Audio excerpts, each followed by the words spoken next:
네, 뉴스 초점. 이 시간에는 한 주간 전 세계 곳곳에서 일어난 주요 이슈들 정리해 보겠습니다. 스튜디오에 동의대학교 정치외교학과 김태환 교수 나와 계신데요. 교수님 안녕하세요. 네, 안녕하세요. 네, 먼저 제4차 핵안보 정상회담 소식부터 전해주시죠. 지금 현재 워싱턴에서 열리고 있죠? 예, 내일입니다. 내일 31일부터 이틀 동안 워싱턴 DC에서 열리는데요. 핵안보 정상회담은 핵군 축하고 핵무기 사용 억지를 위해서 오바마 대통령이 2009년에 제안해서 2010년에 워싱턴 DC에서 1회가 열린 이후에 2년마다 열립니다. 그래서 2차 회의는 서울에서 2012년 3월 26일에 이틀 동안 열렸고요. 재작년에는 네덜란드에서 헤이그에서 3차 회의가 열렸고 이번에 4차가 워싱턴 DC에서 내일부터 이틀 동안 개최되는데요. 네. 주요 핵 강대국을 비롯해서 50여 개국 이상이 참여할 거로 생각을 하고 있습니다.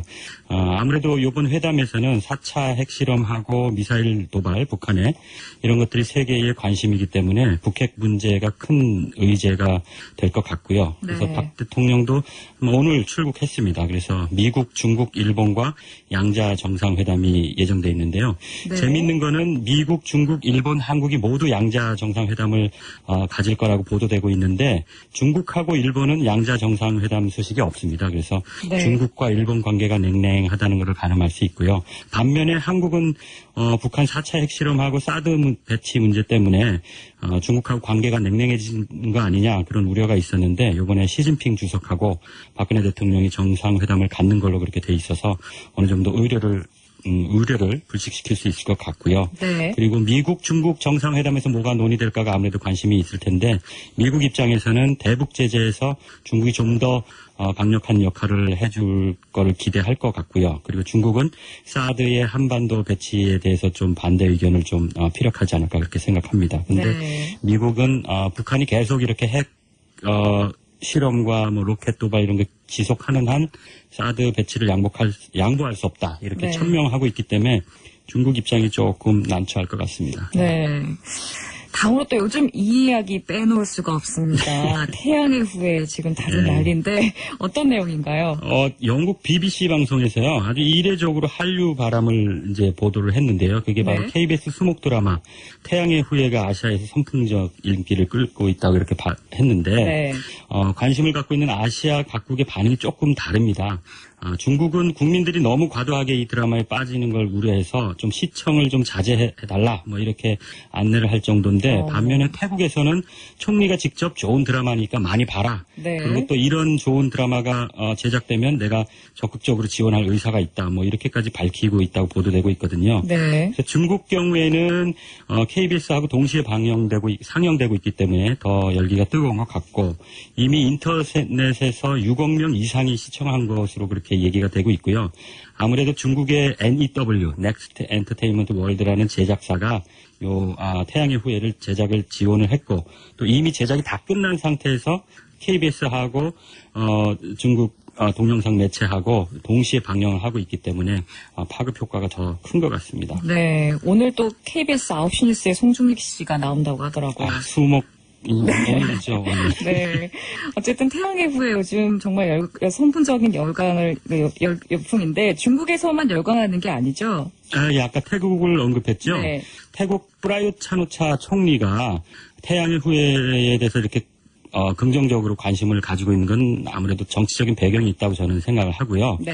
원래 태국은 군부 구태타가 잦은 국가 중 하나입니다. 그래서 현 프라윳 차노차 태국 총리도 재작년 2014년 5월 달에 육군 참모총장으로서 구테타에서 성공을 하고 같은 해 8월에 과도의회를 통해서 총리로 선출된 인물이거든요. 그래서 네. 군에 대한 이런 우호적인 드라마에 관심이 많을 거고 태국은 왕국인데 좀 연로하십니다. 90세에 이르는 푸미폰 현 국왕이 네. 자신에 대한 충성을 다짐하고 또 왕국이라는 태국의 정체를 부정하지 않는 한 정치에 직접적으로 관여하지 않는 방법으로 해서 구테타를 승인해오고 있습니다. 그래서 프라윳 총리의 태양의 후예에 대한 우호적인 것은 뭐 자연스러운 것 같고요. 네. 우리나라 입장에서도 요즘처럼 안보가 중요한 때는 군의 사기 문제도 그렇고 또 국민하고 군하고 마음을 합할 수 있는 드라마가 나쁘다고 생각하지는 않습니다. 그런데 네. 이제 문제는 우리에게 필요한 군은 이렇게 이미지화된 군이 아니고 정말 강하고 청렴하고 정치적으로 독립된 네. 조건이 아닐까 그런 생각도 해봅니다. 네. 중국, 태국 이렇게 주의에 받은 말씀해 주셨는데 예. 일본은 어떻습니까? 일본은 아직 방영되고 있지는 않은데 6월에 공식적으로 방송할 거라고 그렇게 알려져 있습니다. 네. 근데 그래도 이미 인터넷에서 일본 사람들이 많이 보아서 방영이 되면 제2의 한류 드라마가 될 거라는 그런 얘기가 많이 있는데요.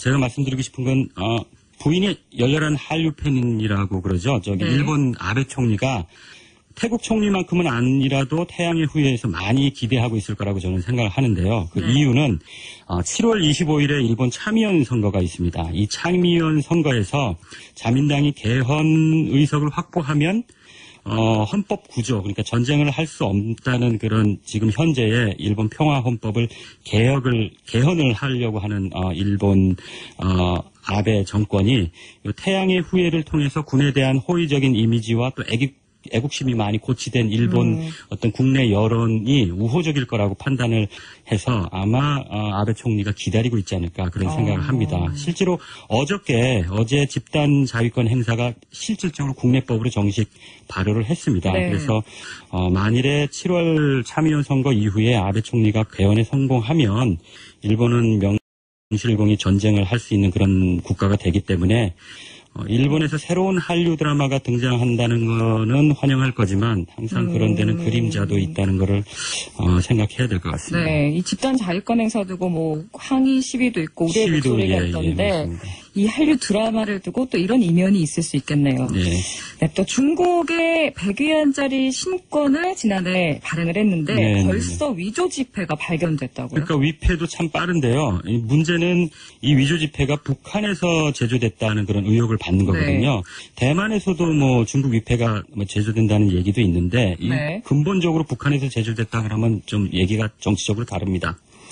대만에서 제조되면 민간 범죄 조직이 만든 거고 대만 정부가 관여한다는 건 상상을 못 하는데 거꾸로 북한에서는 제작됐다 그러면 민간단 범죄 조직이 제조했다고는 상상할 수 없고 어떤 형식으로든지 달러건 위안하건 위패가 제조됐다면 북한 정부가 개입했을 거라고 생각을 하기 때문에 네. 요번에 중국 위패가 제조됐다고 할 때는 중국에 대한 아주 비우호적인 북한의 어떤 태도를 반증하는 셈이고요. 네. 그리고 앞에서도 말씀드렸지만 중국 입장에서는 최근 그 북한 행보가 국제적으로 중국의 입장을 좀 어렵게 만든다고 생각을 하고 있기 때문에 네. 서로 이제 상이한 그런 정치적인 뒷면이 있는 것 같습니다. 네.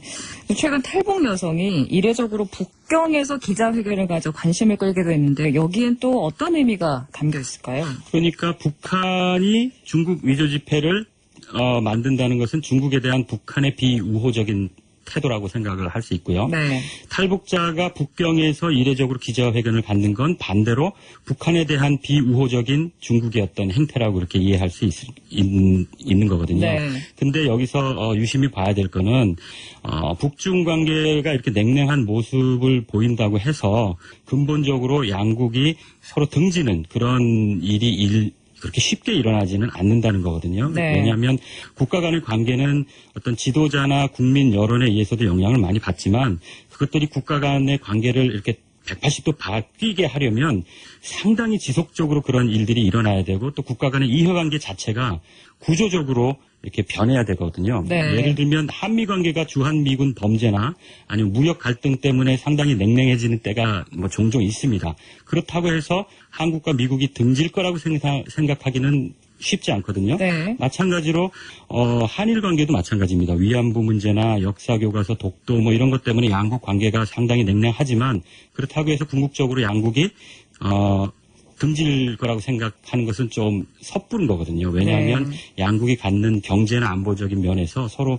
협력이 필요한 면들이 너무 크기 때문에 그렇습니다. 그래서 미국이나 중국을 볼 때도 마찬가지입니다. 우리는 북한 문제 때문에 너무 미국과 중국이 갈등하는 모습이 크게 보이기도 하지만 양국이 서로 필요로 하기 때문에 당장 중국 경제가 어려우면 실제로 미국이 걱정합니다. 그리고 미국이 힘이 약해진다 싶으면 중국이 또 염려하고요. 그래서 이런 것들은 어떤 국내 우리 최근에 선거 국면에서도 거대 여당하고 야당이 적대적인 공존으로 서로 이익을 본다 그런 얘기도 나오는데 국제사회에서는 이런 면들이 현실적으로 상당히 우리가 생각하는 것보다 더 적지 않다는 것을 이렇게 염두에 두면 좋지 않을까 싶습니다. 네, 냉랭하긴 하지만 쉽게 때려야 뗄 수 없는 그럼요, 복잡한 관계네요.